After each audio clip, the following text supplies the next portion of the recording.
Eh bien, bonjour à tous nos amis qui nous écoutent et qui nous suivent par la prédication. Encore une fois, nous vous bénissons dans le nom de Jésus. Et c'est vrai que nous sommes ici dans cette fin d'année qui est une année assez spéciale, pour ne pas dire étrange et bien problématique à bien des égards. Et c'est vrai que nous sommes ici pour, en fin de compte, commémorer, c'est vrai, la naissance, la nativité de notre Seigneur. Pour nous, Noël, Père Noël, tout ça, ça ne veut rien dire. C'est la naissance de Jésus que nous voulons relater et glorifier dans ces temps-ci. Et alors, nous vous souhaitons vraiment une excellente fête de la nativité à chacun qui est appelé à être saint par Jésus, par vocation. Amen. Alors, encore une fois, merci et je vous souhaite vraiment que les choses puissent vraiment dans ces temps-ci être vraiment remplies de la grâce de Dieu, de l'amour de Dieu, de la paix de Dieu, de la joie de Dieu, parce que c'est vrai que c'est un temps où on a l'impression que la joie et la paix disparaissent et donc nous voulons vraiment que, eh bien, vous soyez restaurés dans cette puissance de paix. Et donc, c'est vrai que Jésus est venu annoncer la paix. Il est notre paix, dit la parole de Dieu. Hein, et Jésus a dit à ses disciples, je vous donne ma paix, je vous laisse ma paix. Hein, et je crois que c'est quelque chose qui est absolument indispensable dans ces temps. Mais pour revenir à l'historique de Jésus, on sait que nous est dit qu'il y a, selon Luc, il y a eu un édit de César qui demandait donc le recensement. Et nous savons que lors de ce recensement, tout le monde devait aller s'inscrire dans la ville dont il était, en fin de compte, tributaire juridiquement. Et nous savons que Joseph et Marie dépendaient de la famille de Judas, donc ils ont dû aller se rendre à Bethléem. Et nous savons que Marie était enceinte et qu'elle était sur le point d'accoucher.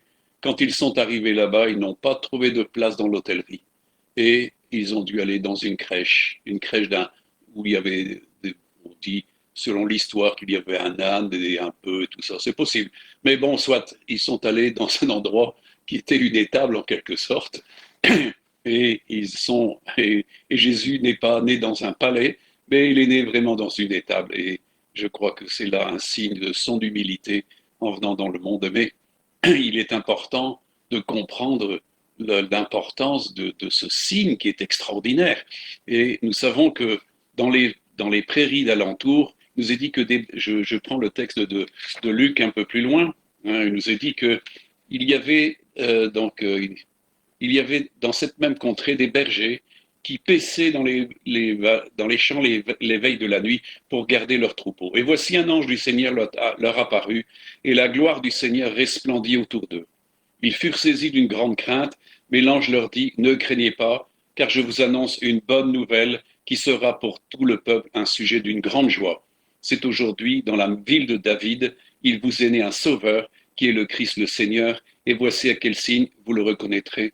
Vous trouverez un enfant emmailloté, couché dans une crèche, et soudain, il se joignit à l'ange une multitude de l'armée céleste, louant Dieu et disant, gloire à Dieu dans les lieux très hauts, et paix sur la terre parmi les hommes qui l'agréent.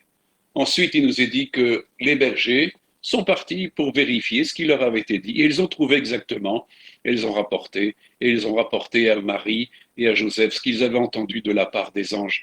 Et nous voyons ici qu'en réalité, les anges donnent un message précieux. Et ils ont terminé après de cette multitude céleste. Il nous est dit que donc ils ont loué Dieu en disant gloire à Dieu dans les cieux, dans les lieux très hauts, et la paix sur la terre parmi les hommes qu'il agrée. C'est-à-dire aux hommes qui lui sont agréables. Certains textes disent à ceux qui font sa volonté. Et je crois que tout ça, en fin de compte, se tient. Et il est bien vrai que nous, pour ceux qui ont déjà des années de parcours, savent très bien que nous sommes dans des temps où ça n'a plus rien à voir avec ce que nous avons vécu dans notre jeunesse, où il y avait de la sécurité, où il y avait de la paix, où il y avait de la joie. On abordait les fêtes de fin d'année avec un autre climat que celui que nous vivons actuellement, n'est-ce pas? Alors vous comprenez que cette dimension de paix que Dieu accorde à ceux qui lui sont agréables est quelque chose d'essentiel maintenant. Mes amis, le monde n'est pas forcément agréable au Seigneur. Seuls ceux qui sont agréables au Seigneur reçoivent une paix qui est d'ordre divin, et ça c'est une paix divine, et ça on ne peut pas la contrefaire. Jésus a dit, je vous donne ma paix, je vous donne ma paix. C'est pas la paix de n'importe qui, c'est la paix qui vient de Dieu, c'est la paix qui est dans le cœur de Dieu, car Dieu est un Dieu de paix. Il ne faut jamais oublier que Jésus est le prince de la paix. Donc il vient pour faire régner la paix sur la terre, et nous savons que bientôt son règne sera là, et la paix sera la conséquence de la droiture, de l'intégrité, de l'honnêteté, de la justice, de la vérité qui régneront sur la terre, et le concours de tout cela donnera une paix que le monde n'a jamais connue, et que Dieu va installer, et déjà nous pouvons recevoir cette paix parce que Christ est notre paix. Amen. Alors, mes amis, moi, je voudrais vous encourager de ces temps-ci pour que vous ne soyez pas justement atteints par ce qui se passe maintenant. Hein. Et je voudrais prendre avec vous justement quelques passages qui nous permettent dans la parole de Dieu de nous établir justement dans cette paix. Et Paul nous parle dans les Éphésiens de ce que nous étions et de ce que nous sommes devenus maintenant. Et il dit donc dans Éphésiens 2, à partir du verset 11 à 22, c'est pourquoi vous, autrefois païens dans la chair, appelés incirconcis par ceux qu'on appelle circoncis et qui le sont en la chair par la main de l'homme. Donc il parle ici des Hébreux qui sont évidemment circoncis et il dit qu'on était des païens par rapport à eux. Et donc souvenez-vous, dit-il, que vous étiez en ce temps-là sans Christ, privés du droit de cité en Israël, étrangers aux alliances de la promesse, sans espérance et sans Dieu dans le monde. Mes amis, telle était notre condition auparavant. Si nous sommes assez logiques, si nous sommes assez clairs pour comprendre quelle était notre situation auparavant, eh bien, elle était celle-là. Et alors, mais, et c'est ça qui est merveilleux, mais, dit-il au verset 13, mais maintenant, en Jésus-Christ, vous qui étiez jadis éloignés, vous avez été rapprochés par le sang de Christ, car il est notre paix, lui qui des deux n'en a fait qu'un, et qui a renversé le mur de la séparation, l'inimitié, ayant anéanti par sa chair la loi des ordonnances dans ses prescriptions, afin de créer en lui-même, avec les deux, un seul homme nouveau, en établissant la paix, et de les réconcilier l'un et l'autre en un seul corps avec Dieu par la croix, en détruisant par elle l'inimitié. Il est venu annoncer la paix à vous qui étiez loin, et la paix à ceux qui étaient près, car par lui, nous avons les uns et les autres accès auprès du Père dans un même esprit. Ainsi donc, vous n'êtes plus des étrangers ni des gens du dehors, mais vous êtes concitoyens des saints, gens de la maison de Dieu.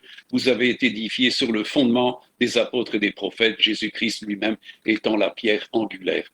Mes amis, c'est un texte qui est merveilleux, qui nous montre combien nous étions éloignés de tout. Mais Dieu, dans son amour, est venu nous chercher. Et je crois que moi, ici, je parle pour des gens qui sont vraiment des disciples, des gens qui ont fait l'expérience de la nouvelle naissance et qui connaissent Christ, qui ont Christ dans leur vie. Eh bien, maintenant, nous sommes dans cette position et il est notre paix. Et je crois que tout ceci nous encourage justement au travers de ces temps difficiles, de ces temps qui sont calamiteux à bien des égards. Cette paix que Dieu nous donne ne doit en aucun cas nous être enlevée. Et ça, il faut la garder parce que c'est un bien précieux. Mes amis, celui qui perd sa paix, eh bien, il est déboussolé. Mais actuellement, nous savons que Dieu veut justement conforter, et c'est ça, il vient vers son peuple et vers chacun de ses enfants en leur disant de ne pas craindre, de ne pas redouter, de ne pas être en problème, de rejeter toute la crainte et tout ce qui s'ensuit. Mais justement parce qu'il vit en nous, par son esprit, nous sommes devenus une habitation de Dieu en esprit, et son esprit, c'est un esprit de paix, car Dieu nous a envoyé un message de paix, et ce message de paix doit rester en nous. Et nous voyons ici que Dieu, au travers de Christ, a fait quelque chose de tout à fait particulier. Puisque nous étions étrangers aux alliances, eh bien Dieu a voulu, en fin de compte, comme il est dit, réconcilier, c'est-à-dire les Hébreux et les païens que nous sommes, en faisant, en fin de compte, comme il est dit ici, afin de créer en lui-même, avec les deux, un seul homme nouveau. Dieu fait de nous des hommes nouveaux, pour un royaume nouveau, pour une marche nouvelle. Dieu fait des choses nouvelles, et c'est ça qui est important. Et il est dit, un homme nouveau en établissant la paix. Et ça, c'est important. Les enfants de Dieu sont des enfants de paix, qui vivent la paix, qui recherchent la paix et qui procurent la paix. Et dans ces temps, mes amis, nous voyons combien il est difficile d'entendre des gens qui procurent la paix. J'entends régulièrement les discours de ceux qui nous dirigent. C'est un discours de crainte, c'est un discours de peur, c'est un discours anxiogène, c'est un discours qui nous fait redouter les choses parce que, mes amis, il n'y a pas de bonnes nouvelles avec eux. Il n'y a que un sentiment de crainte qui s'appesantit sur les gens et on voit qu'en fin de compte, les choses périclitent. Mais sommes-nous troublés de ces choses-là? Jésus a dit qu'il fallait que ces choses-là s'accomplissent. Il a dit qu'il y aurait beaucoup de choses qui mettent en fin de compte beaucoup de gens dans la difficulté. Il dit que des gens rendront l'âme de peur de ce qui va survenir à la terre. Mes amis, combien de gens maintenant sont pas dans un état ou justement dans une telle dépression que, en réalité, beaucoup envisagent le suicide. Beaucoup de gens dans les lieux d'hospice où on les a cloîtrés, où on les a confinés, en fin de compte, n'aspirent qu'à une seule chose, c'est de s'en aller, de mourir. Et il faut dire que certains personnels hospitaliers se font un plaisir d'administrer des doses létales pour que, en fin de compte, des gens disparaissent. Mes amis, nous sommes dans une époque terrible. Mais c'est normal. Jésus a dit que le royaume de Dieu venait au travers d'un accouchement assez douloureux. Et c'est un conflit de deux royaumes que nous assistons ici. Et il faut comprendre tout justement ce qui se passe. Les amis, Jésus nous a donné de prêcher le royaume. Pourquoi le royaume? Jésus lui-même est venu pour prêcher le royaume. Parce que justement, on le voit, c'était une dimension qui se fait, qui s'oppose en fin de compte à des choses, qui vient en contrecarrer des choses. Il nous est dit donc dans Luc chapitre 9, versets 1 et 2, Jésus ayant assemblé les 12, leur donna force et pouvoir sur tous les démons, avec la puissance de guérir les maladies. Il les envoya prêcher le royaume de Dieu et guérir les malades. Mes amis, ça c'est le but de Dieu, c'est d'amener les gens à sortir du royaume du diable, sous sa férule, sous sa méchanceté, sous les ténèbres qu'il provoque, et l'asservissement des corps, des âmes et des esprits, et la destruction pour justement permettre cette guérison et de vivre la puissance du royaume. Nous voyons un peu plus loin, et je vous prends un autre passage parce qu'il est important de comprendre ce qui est effectivement les grandes dimensions du royaume. Romains 14, Paul nous parle dans le chapitre 14, versets 17 à 19, car, dit-il, le royaume de Dieu, ce n'est pas le manger et le boire, mais, dit-il, et ça c'est important pour nous, c'est de comprendre que le royaume de Dieu, c'est la justice, la paix, la joie par le Saint-Esprit. Celui qui s'attriste de cette manière est agréable à Dieu et approuvé des hommes. Ainsi donc, recherchons ce qui contribue à la paix et à l'édification mutuelle. Mes amis, ici Paul nous donne un conseil. Recherchons ce qui contribue à la paix. Est-ce que vous entendez beaucoup de discours qui vont dans ce sens-là, qui contribuent à la paix, au fait de rassurer les gens et de leur donner de la joie? Pourquoi? Parce que justement le royaume, mes amis, c'est une question de justice, de paix et de joie par la puissance du merveilleux Saint-Esprit de Dieu. Mes amis, et ça, c'est ce qui doit être dans nos cœurs, qui doit rester dans nos cœurs. Si Christ vit en nous par son esprit, mes amis, ces dimensions de justice, de paix, de joie, par la puissance du Saint-Esprit, sont importants pour nous, pour notre équilibre dans ce temps-ci, pour pouvoir agir encore d'une manière conforme à Dieu, et c'est ça qui est important. Donc, comme il dit, recherchons ce qui contribue à la paix. Et il faut savoir éliminer, mes amis, toutes les discussions qui nous mettent en difficulté par rapport à cette paix.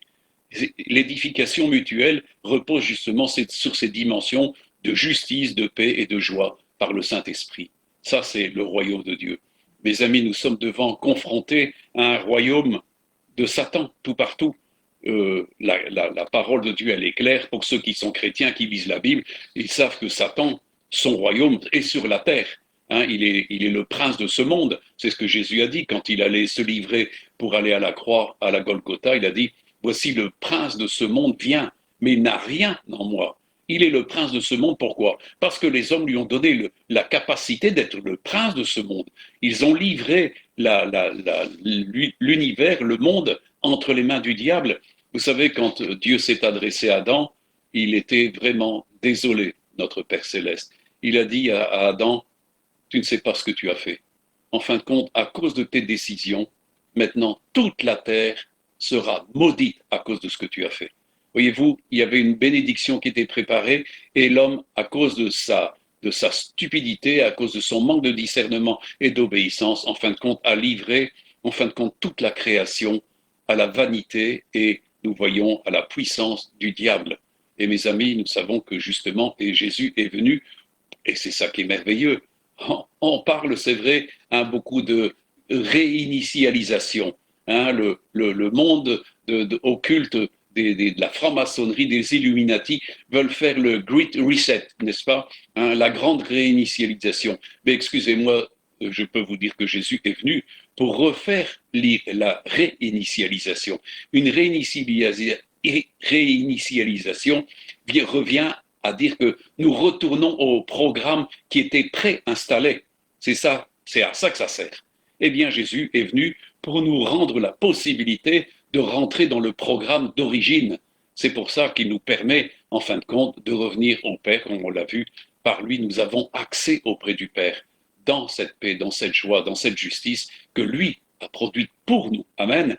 Donc, vous comprenez l'importance du royaume parce qu'il permet, en fin de compte, cette dimension de vécu que nous ne possédions plus, le monde ne possède plus, cette dimension de paix et de joie par le Saint-Esprit. Il ne le connaît même pas. Mais pour vous qui êtes chrétiens, pour vous qui êtes des enfants de Dieu, vous qui voulez avancer, eh bien, ce sont des choses qui, pour vous, doivent avoir du sens quand je parle de ces choses-là. Mais le royaume de Satan, lui, c'est tout le contraire. Et nous pouvons voir les méfaits cruels de ce royaume. Constamment, vous ouvrez les informations et vous voyez ses œuvres. Ses œuvres sont manifestes. Mais Jésus est venu pour, évidemment, détruire tout cela. Nous voyons combien l'instrumentalisation de la peur et de la crainte est faite constamment par les médias. Mes amis, il n'y a pas de bonnes nouvelles qui viennent de ce côté-là. Jésus est venu pour nous annoncer des bonnes nouvelles parce que le royaume de Dieu consiste en excellentes nouvelles. Et là-dedans, il y a cette paix, cette justice, cet amour, cette tranquillité, ce bonheur avec Dieu. Amen. Alors, on comprend, n'est-ce pas, tout ce qui se fait, tout ce qui est instrumentalisé pour la manipulation des économies. Il y a déjà des années que Christine Lagarde avait annoncé cette réinitialisation des finances et tout ce qui s'ensuit. Tout ça va amener énormément de pertes d'emplois, de pauvreté. On le voit actuellement, tout ce qui s'est fait ici a amené au travers du Covid, parce que c'est un plan.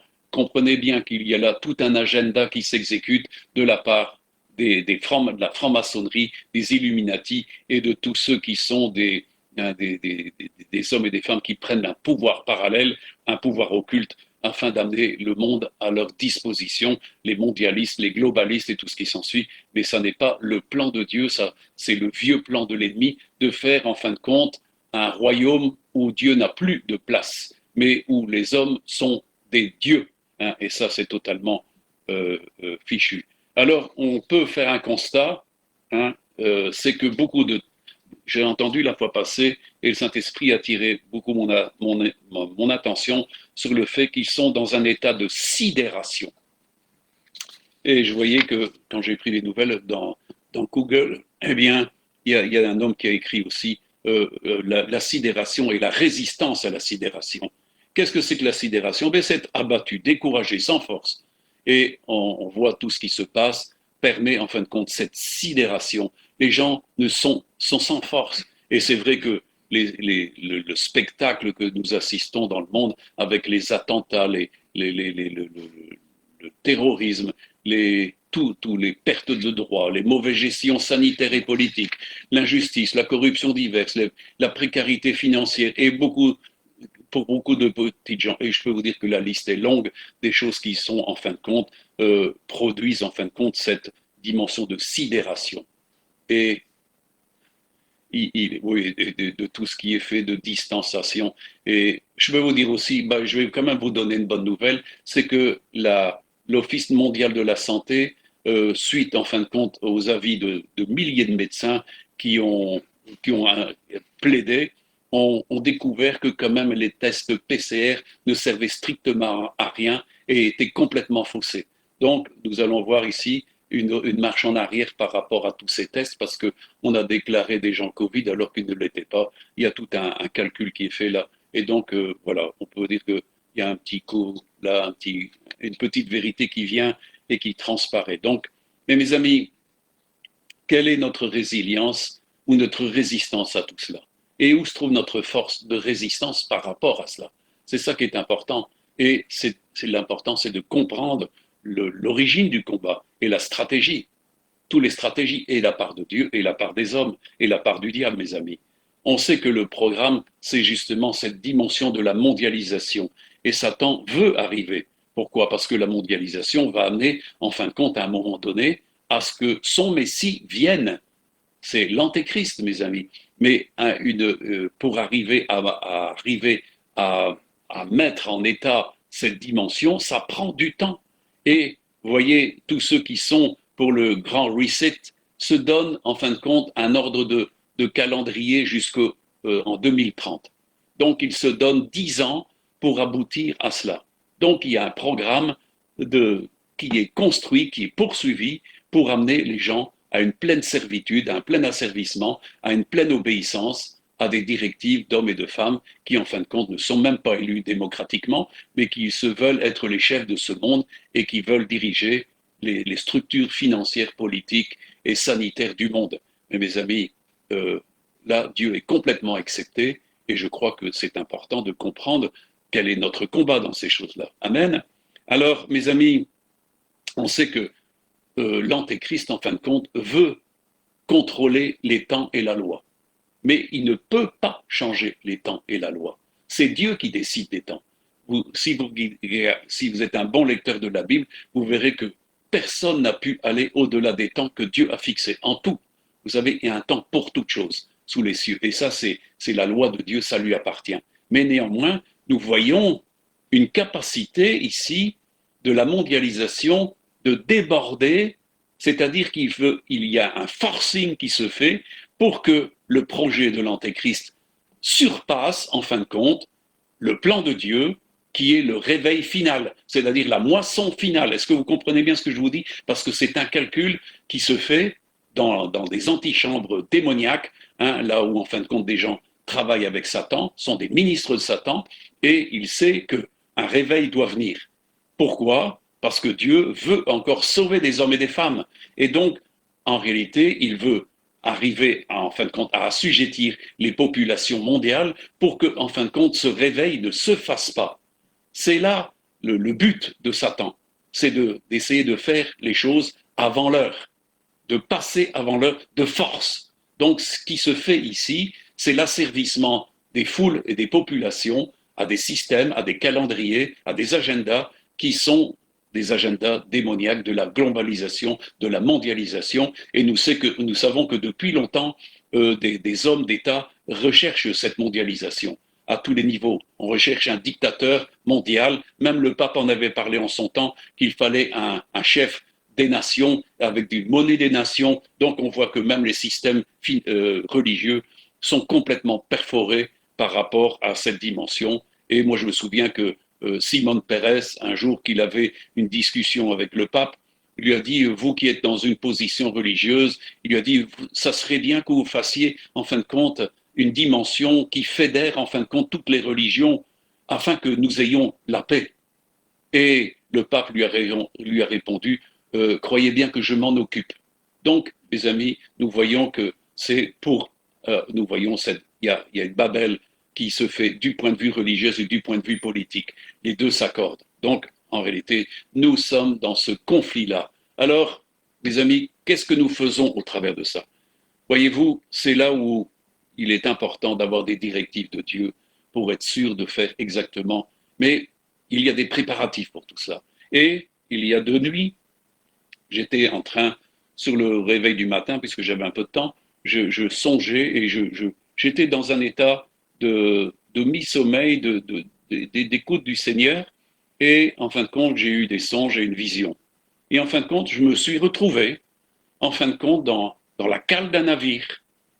Et j'étais très étonné d'être dans cette cale de navire parce que, en fin de compte, ça représentait chacun de nous qui avions comme des bateaux qui doivent encore parcourir un chemin et qui ont parcouru déjà un chemin.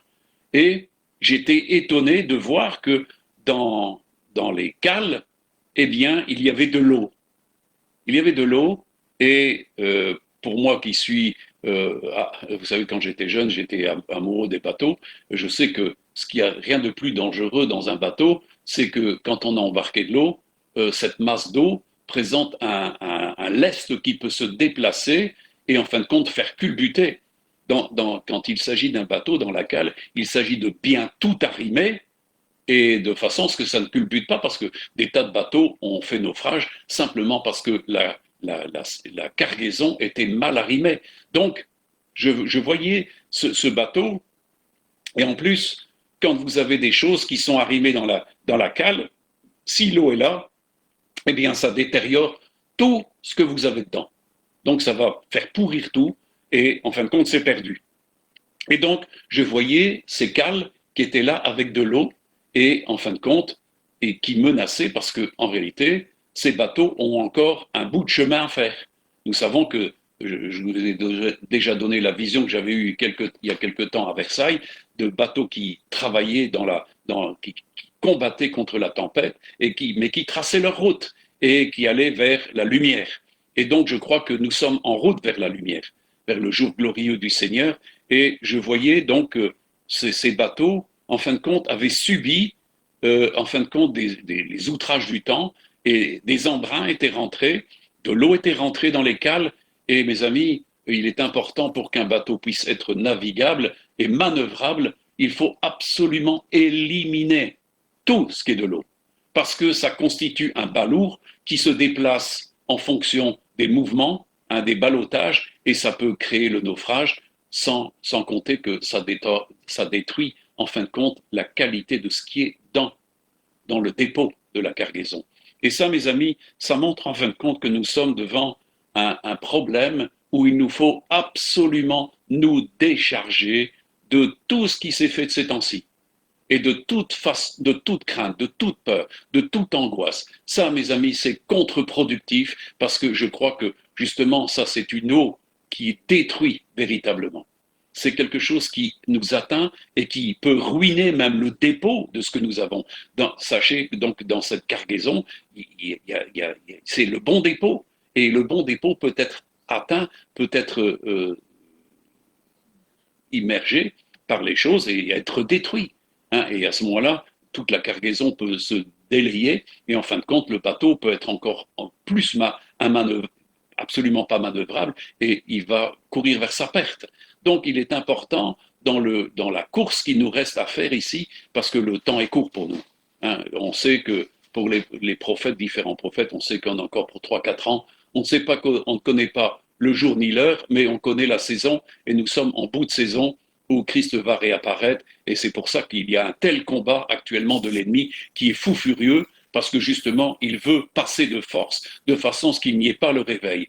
Alors comprenez que dans la dimension de ce qui nous reste à vivre ici, eh bien, il nous faut combattre, et il nous faut éliminer toutes les dimensions anciennes, parce que ça ne doit pas faire partie de notre cargaison. Ça ne doit pas faire partie de notre bateau, parce que Jésus, qui tient la barre de notre bateau, n'aura pas un bateau manœuvrable, parce que justement, la peur, la crainte, qui sont des ennemis, parce que ça ne fait pas partie du royaume de Dieu. On l'a vu, le royaume de Dieu, c'est la paix, la joie, la justice, par le Saint-Esprit. Et ça, mes amis, il faut vraiment nettoyer nos cales pour que justement cette dimension-là subsiste, parce que Dieu nous a donné, c'est ce qu'il a dit, ne crains pas, petit troupeau, car votre Père a trouvé bon de vous donner le royaume. C'est ce que Jésus a dit dans Luc 12, 32. Donc, et nous savons que l'amour de Dieu bannit la crainte. Mes amis, nous devons bannir toute espèce de crainte dans nos vies, la peur, l'angoisse, l'anxiété. Moi, je peux vous dire que maintenant, ça fait quand même un peu plus de 40 ans que je suis dans le ministère, et je peux vous dire que j'ai fait énormément de délivrances et chassé des démons, et je peux vous dire que une des portes d'entrée faciles pour les ennemis, c'est la peur, c'est l'angoisse, c'est la crainte, c'est l'anxiété, c'est les appréhensions. Tout ça ouvre des portes magistrales à l'ennemi, et en fin de compte s'engouffre dans vos vies comme de l'eau dans une cale, et peut mettre toute votre vie en difficulté. Vous savez, il y a un principe qui a été énoncé par Job lui-même. Il a dit, ce que je crains, c'est ce qui m'arrive. Ce que je redoute, c'est ce qui m'atteint. Comprenez qu'il laissait faire, en fin de compte, vagabonder ses pensées dans toutes sortes de dimensions, et c'est vrai que les conditions étaient exécrables pour cet homme. Et il est entré dans toute cette dimension des affres, de la crainte, de la peur. Mes amis, ça peut être vraiment dramatique tout ça. Je me souviens de l'histoire d'un homme qui, en fin de compte, s'était laissé enfermer par méprise dans un wagon frigorifique. Et dans sa pensée, donc il ne savait pas l'ouvrir de l'intérieur, il fallait l'ouvrir de l'extérieur et personne n'est venu à son secours. Et il a imaginé que, en fin de compte, eh bien, le wagon frigorifique allait se mettre en route à partir du moment où il prenait le convoi. Et le train est démarré. Et en fin de compte, cet homme s'est imaginé dans son fort intérieur que le froid allait venir. Eh bien, on l'a trouvé frigorifié, alors que le système frigorifique ne marchait pas. On peut voir combien on peut arriver à créer des états de dépendance et de peur et de. Moi, je peux vous dire que, et surtout quand il s'agit ici justement du Covid, le Covid s'attaque spécialement à la respiration. Je l'ai déjà dit, j'ai pu aider des gens qui avaient des asthmes et tout ce qui s'ensuit. Eh bien, tout ça, mes amis, c'est des problèmes d'angoisse là. Tout ça, c'est des dimensions de peur. Vous savez, j'ai chassé beaucoup de démons, mais les portes d'entrée de beaucoup, c'est la peur, l'angoisse. Ça donne une porte vraiment extraordinaire aux esprits du mal. Et on comprend ici combien de gens ici sont dans un état de dépression. Essayez d'imaginer un peu tous ceux qui perdent leur travail, tous ceux qui voient en fin de compte leur commerce péricliter. Combien de gens, vous savez, dans toutes les professions, on voit les fermiers, beaucoup de gens, des paysans se suicident, et même dans la police, beaucoup de gens se suicident. Il y a vraiment et même des jeunes veulent se suicider. Pourquoi? Parce qu'il n'y a plus d'avenir, il n'y a que de la crainte, il n'y a pas d'espérance. L'espérance est disparue, la joie de faire quelque chose d'une manière équilibrée, d'une manière assurée et sécurisée par les États. Rien n'est sécurisant. Les amis, on sait que la mondialisation vise un but, c'est la réduction des populations à 500 millions. Hein, et ils ne veulent pas du tout que nous arrivions à 10 milliards. Donc, ils se donnent le projet en 10 ans d'amener toutes ces choses-là. Aussi, vous voyez que les dimensions de la sécurité sanitaire ne sont pas ce qu'elles devraient être. Je ne vais pas faire le procès des gens qui sont en ça, mais je crois que beaucoup ont pu dénoncer ça mieux que moi. Hein, ce n'est pas mon rôle de dénoncer ces choses-là, mais moi, c'est de vous édifier pour comprendre qu'il y a une force qui est la paix de Dieu, qui nous permet de triompher de ces choses-là. Parce que c'est une des puissances du royaume, c'est une des puissances du cœur de Dieu. Et si Dieu est en nous, qui peut être contre nous? Comprenez? Si Dieu nous donne de faire des choses, qui peut s'opposer à nous? Et c'est là où, en fin de compte, nous comprenons le rôle que nous avons à jouer, justement. Mais, encore une fois, c'est important de comprendre ce que Dieu veut faire. Et je prends avec vous dans 1 Pierre, chapitre 5, versets 7 à 11, il dit « Déchargez-vous sur lui de tous vos soucis, car lui-même prend soin de vous, mes amis. Il ne donne pas à un autre de le faire. Mais l'important, c'est de se décharger sur lui de tous nos soucis, de tous nos fardeaux. Amen. Alors il dit, soyez sobres, veillez, votre adversaire le diable rôde comme un lion rugissant, cherchant qui il dévorera. Et ça, je pense que vous avez compris, pour vous qui êtes chrétiens, que vous avez vraiment un combat à mener contre un ennemi.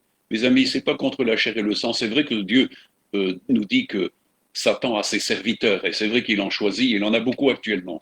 Mais nous savons que ça, ce sont juste des marionnettes qui sont manipulées par le diable. Les hommes servent Satan comme des marionnettes, mais c'est lui qui tire les ficelles, c'est Satan et c'est ses puissances diaboliques. Amen. Alors il nous est dit de résister avec une foi ferme, sachant, dit-il, que les mêmes souffrances sont imposées à nos frères dans le monde, le Dieu de toute grâce qui vous appelait en Jésus-Christ à sa gloire éternelle, après que vous aurez souffert un peu de temps, vous perfectionnera lui-même, vous affermira, vous fortifiera, vous rendra inébranlable.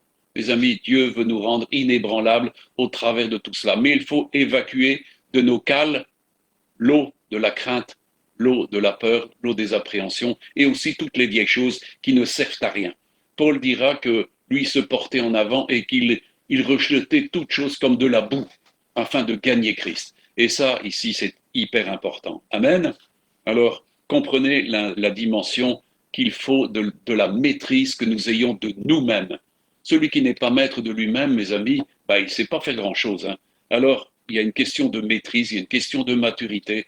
Mes amis, justement, je parlais tout à l'heure à Christian de ce que déjà Dieu dans l'Ancien Testament disait que des enfants domineront sur vous. Est-ce qu'il s'agissait d'enfants en culotte courte, des ados qui allaient dominer? Non, il s'agit en fin de compte d'adultes qui sont restés infantiles. Et mes amis, si vous considérez un petit peu partout les dimensions politiques qui sont là des hommes à la politique, eh bien, excusez-moi, mais bien souvent, il n'y a aucune expérience. Hein, on est là pour faire des coups d'essai, et puis c'est tout des coups où on voit ça ne marche pas. Il y a une mauvaise gestion à tous les niveaux. Et beaucoup devront rendre compte bientôt devant la justice de gestion complètement erronée, de gestion falsifiée et même partisane qui mène la ruine de beaucoup. Alors comprenez que si nous sommes dirigés par des enfants, nous, pour nous-mêmes, nous ne devons pas être des enfants, mais nous devons être des hommes et des femmes matures, car l'homme spirituel peut arriver à juger de tout. C'est impossible pour les gens charnels, mais l'homme spirituel peut juger de tout pour discerner quelles sont les choses les meilleures, afin de ne pas justement prêter flanc à tout ce qui vient, et notamment à la peur, à l'angoisse, à la crainte, et tout ce qui fait qu'en fin de compte, on peut être rapidement ruiné. Mes amis, le message de Dieu, c'est un message d'espérance. Il est dit que les espérances que Dieu met dans notre cœur ont un sceau, c'est que l'amour de Dieu est versé dans nos cœurs par le Saint-Esprit quand il nous donne ses espérances à lui. Nous pouvons abonder encore dans ce temps, dans les espérances que Dieu a formulées pour nous. Et là, nous recevons enseignement du Saint-Esprit. C'est pour ça qu'il faut d'abord avoir une maîtrise de nos pensées. C'est pour ça que Paul, dans Philippiens, insiste encore. Il dit dans Philippiens 4, versets 6 à 8, « Ne vous inquiétez de rien. » Et Jésus a dit, « Qui de vous, par ses inquiétudes, peut ajouter une coudée à la durée de sa vie? Puisque vous ne pouvez même pas ces choses-là. Faites confiance à Dieu. Dieu sait de quoi vous avez besoin et Dieu nous permettra de passer au travers de cette période difficile parce qu'il a tout prévu. Il dit, ne vous inquiétez de rien, mais en toute chose, faites connaître vos besoins à Dieu par des prières et des supplications, avec des actions de grâce, et la paix de Dieu qui surpasse toute intelligence gardera vos cœurs et vos pensées en Jésus-Christ. Et alors, il insiste ici, et ça, c'est un point qui doit être important pour chacun de nous. Au reste, frères, que tout ce qui est vrai, tout ce qui est honorable, tout ce qui est juste, tout ce qui est pur, tout ce qui est aimable, tout ce qui mérite l'approbation, ce qui est vertueux et digne de louange, soit l'objet de vos pensées. Je crois qu'ici, nous avons un petit panorama exact de ce qui peut nous permettre de juger et de discerner ce qu'il convient de penser ou de ne pas penser. C'est là où nous sommes dans quelque chose qui nous est profitable ou quelque chose qui nous détruit. Mes amis, des gens sont morts en une nuit dans les dimensions de la crainte. Je me souviens quand l'ennemi m'a collé en cardiologie, les gens m'ont dit, et des choses me disaient, mais que vous n'êtes pas normal, vous, parce que je rigolais. Mais pourquoi? Parce que je savais bien que Dieu m'avait parlé par rapport à ces dimensions, que l'ennemi voulait ma peau et voulait me tuer. J'ai eu des cardiologues qui m'ont dit, Monsieur Barbès, on ne pourra rien faire pour vous. Et j'ai eu une femme qui était une médecin cardiologue, elle me dit, Monsieur Barbès, vous savez, j'ai vu un jeune qui était en bon état de santé, c'était un sportif de haut niveau. Je l'ai vu mourir en un quart d'heure à cause de la crainte. Les coronaires, les dimensions des choses se sont vraiment durcies, se sont fermées, et il est mort du cœur en un quart d'heure, et on n'a rien su faire pour lui. Mes amis, quand des cardiologues vous disent qu'en fin de compte, on peut mourir rapidement de crainte et de peur, croyez-le, c'est une réalité. Beaucoup de gens sont actuellement dans des problèmes cardiaques, ils sont ensuite considérés comme Covid, mais en réalité, c'est le cœur qui lâche, et en fin de compte, on les déclare Covid parce que ça donne de l'argent.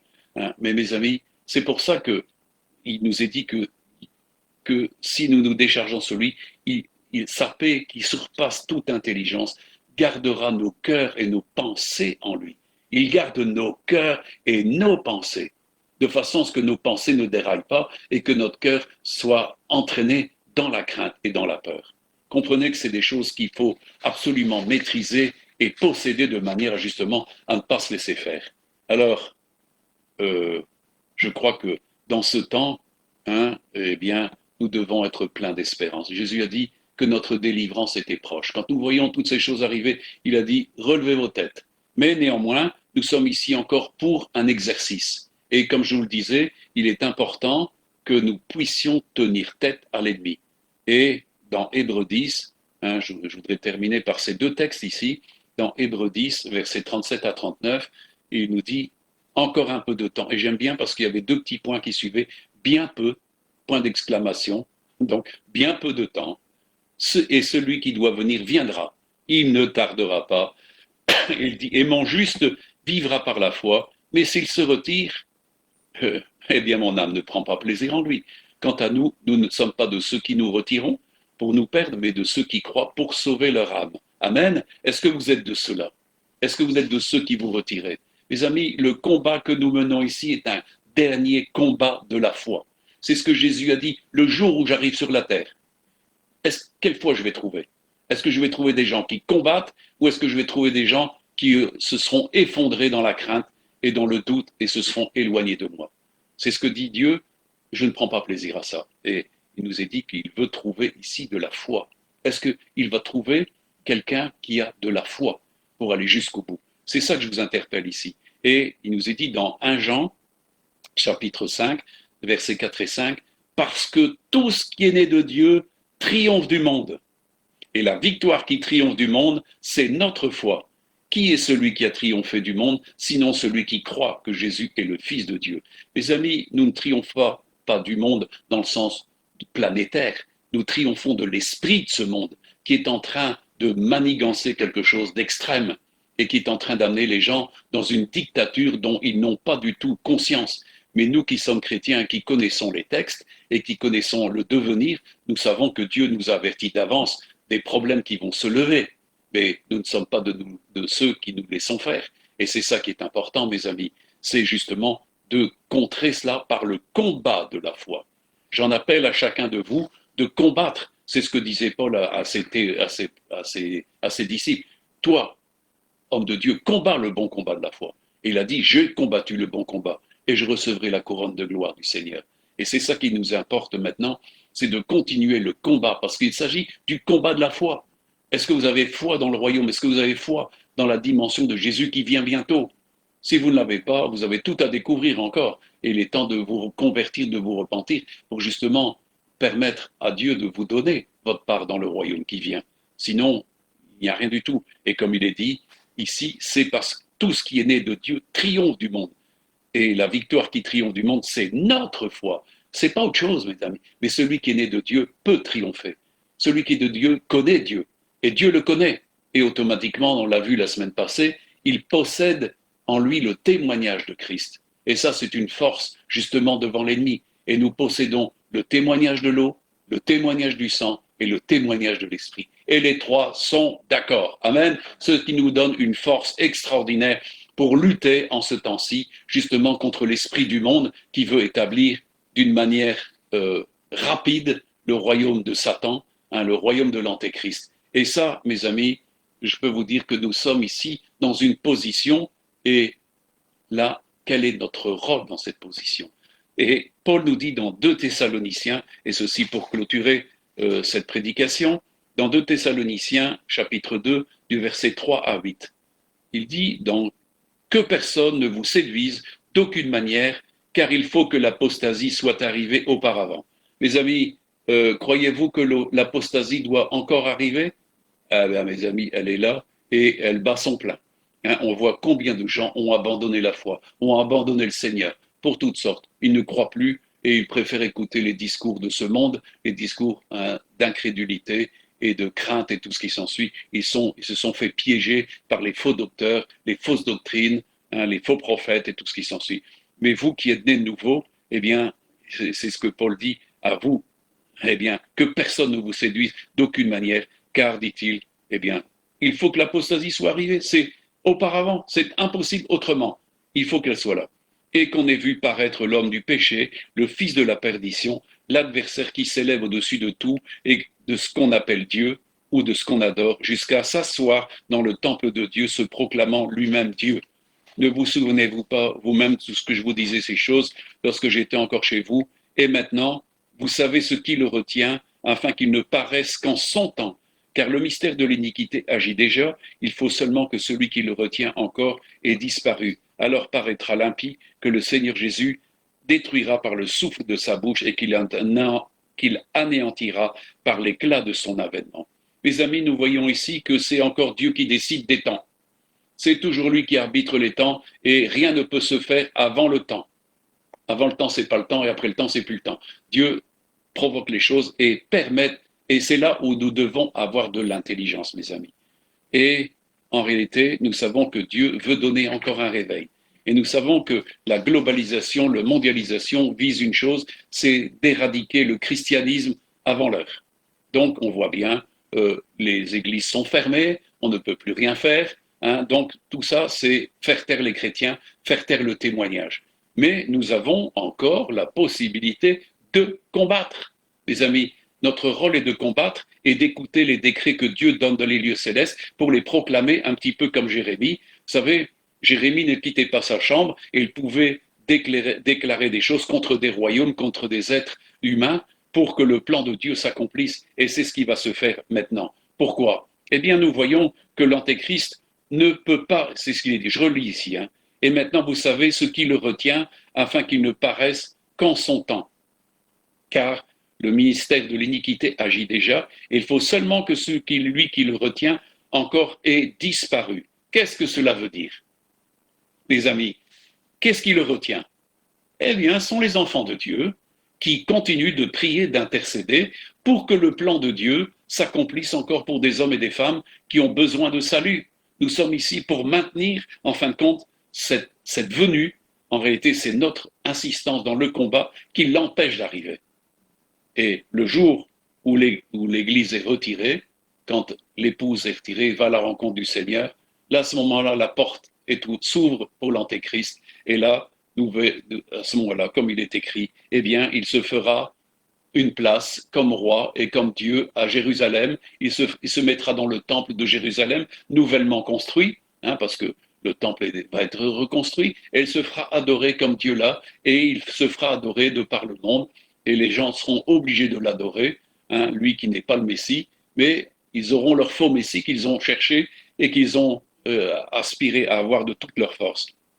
Ils l'auront avec tous les malheurs que ça implique, toutes les servitudes, tout l'asservissement, la perte de liberté, la perte de droit de vendre, de manger, de commercer, tout ce qui s'ensuit, d'aller où ils veulent. Ils vont être dans une dimension de servitude énorme. C'est pour ça que Dieu est venu nous chercher, il vient chercher son peuple, il vient chercher son épouse, et là où sera le corps, là seront les aigles. Pas vrai? C'est là le corps de Christ qui va être réuni bientôt. Mais en attendant, le corps de Christ, mes amis, a encore un rôle important à jouer.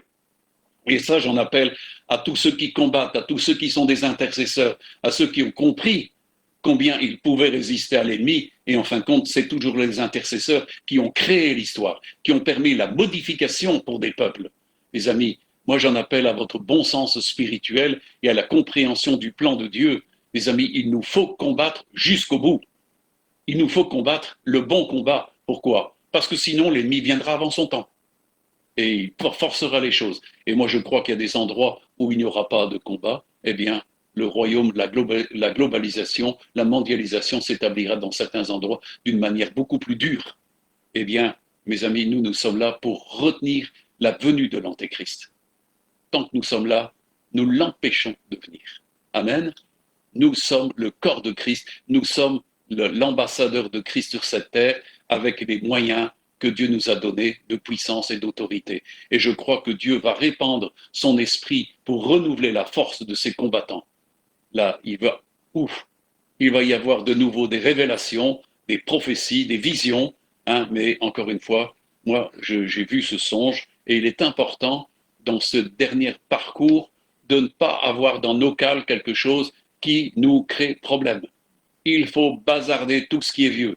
Dieu fait des choses nouvelles et les choses anciennes, il faut savoir tout de suite les éjecter. Tout ce qui est ancien et se mettre en ordre avec Dieu, chercher la sanctification. Mes amis, moi, le Saint-Esprit m'a parlé que, en réalité, c'est vrai, Dieu se désirait un peuple saint.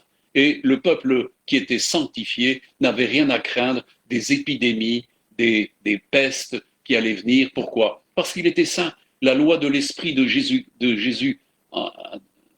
la loi de l'esprit de liberté en Jésus-Christ nous affranchit de la loi du péché et de la mort. Mes amis, qui peut lutter contre l'Esprit Saint s'il demeure dans quelqu'un?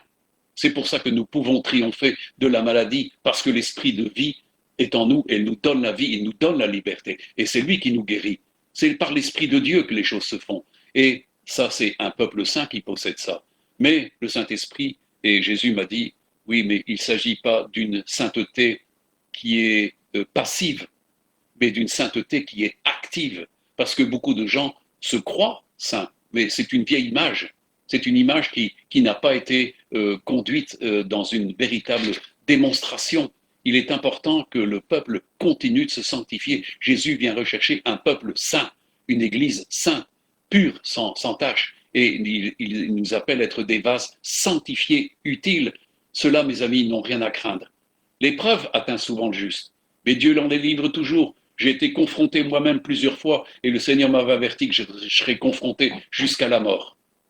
Mais Dieu m'en a délivré, mes amis. Mais il est important que nous accomplissions et travaillions à cette sanctification, pas d'une manière intellectuelle, pas d'une manière religieuse. Vous savez, quand moi je vois qu'on donne des titres de Saint-Père à des gens qui ne le sont pas, ça me fait, et qu'on appelle sainte des images, c'est ridicule tout ça.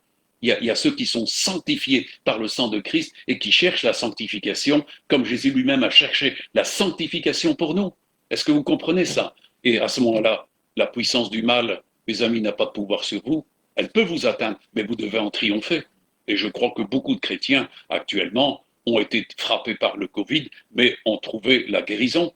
Parce que ce n'est jamais qu'une grippe comme une autre, mes amis. Jésus a renversé, il a dépouillé les dominations, les principautés. Il les a renversés, il les a jugés et il nous a donné le pouvoir en son nom de triompher.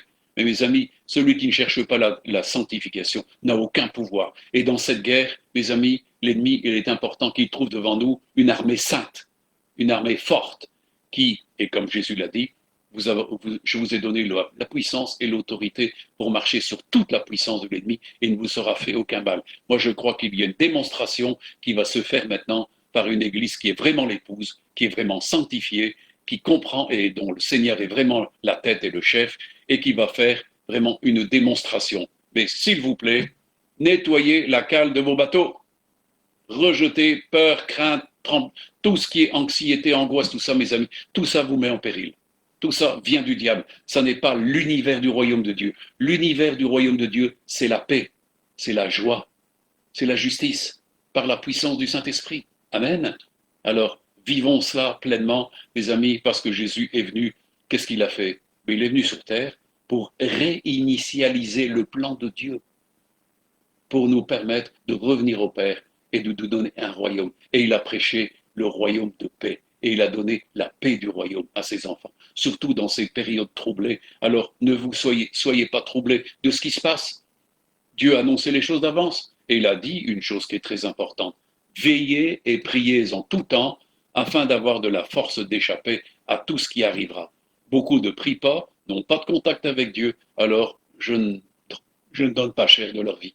Mais ceux qui sont prudents, ceux qui sont sages, comprennent ce que je veux dire, parce que moi, ça fait maintenant plusieurs années que je répète ces choses-là, que j'avertis cela, et il y a ceux qui ont fait attention, et qui sont toujours vivants, et ils vont être vivants. Pourquoi? Parce qu'ils ne veulent pas se laisser avoir par l'ennemi, et ils triomphent justement de l'adversité qui est là, parce que notre foi nous permet de triompher ces choses-là. Mes amis, Dieu nous a donné une promesse, et c'est Paul qui l'a dit.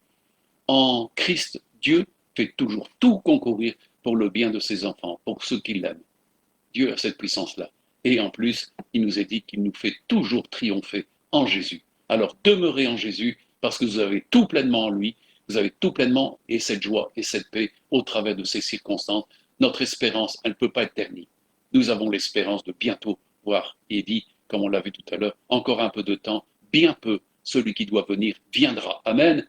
Il sera là au rendez-vous. Et nous, est-ce que chacun de nous sera là? Nous serons là au rendez-vous. Je vous pose la question. Il y a ceux qui ont compris et qui luttent aussi actuellement pour que le réveil de Dieu puisse se faire pour des autres. Amen. le réveil vient. Dieu nous avertit qu'il y a un réveil qui vient. Mais là où il y aura de la foi et du combat, je me souviens dans la semaine, il y a Jérôme Lee qui m'a téléphoné de l'île de Mooréa en me disant Michel, qu'est-ce qu'il faut faire parce que moi je voudrais tellement voir le réveil de la Polynésie. Oui, j'ai dit, je sais que là-bas il y aura le réveil en Polynésie parce qu'il y en a beaucoup qui prient et qui veulent intercéder. Mais il y a des conditions, c'est les conditions de Dieu. Et surtout, il faut vider les choses qui ne servent pas. Hein, il faut être restrictif et ne pas se charger de choses qui ne valent pas la peine. Ne vous laissez pas charger par l'ennemi de crainte, de peur, d'anxiété, d'angoisse, tout ça. Ça, c'est son discours à lui, c'est le climat de son royaume. Tandis que le climat du royaume de Dieu, c'est la paix, c'est la joie, c'est la justice, c'est toutes ces dimensions du cœur de Dieu pour chacun de nous. Amen. Alors, mes amis, que la fête de la Nativité soit vraiment pour vous un temps de ressourcement, un temps de force, où vous reprenez un peu plus pied dans le Seigneur, parce que le Seigneur, c'est celui qui tient la barre de votre bateau. Hein. C'est lui qui commande, c'est lui qui est à la gouverne. Mais il veut trouver en vous un bateau qui ne soit pas alourdi de toutes sortes de choses qui vous fait chavirer. Donc, ne vous laissez pas chavirer par des choses anciennes ou par des choses qui sont venues au travers de ces circonstances, parce que les circonstances que nous traversons ne sont pas bonnes. Mais ne vous laissez pas impressionner par ces choses-là. Jésus disait à ses apôtres, parce qu'ils étaient dans la tempête, « Pourquoi avez-vous peur, gens de peu de foi ?» Dieu sait que nous traversons des tempêtes, mes amis, mais ce qu'il faut, c'est éliminer l'eau des embruns que l'ennemi veut nous faire embarquer. Hein, ok? Alors, bon courage et que le Seigneur vous bénisse. Amen.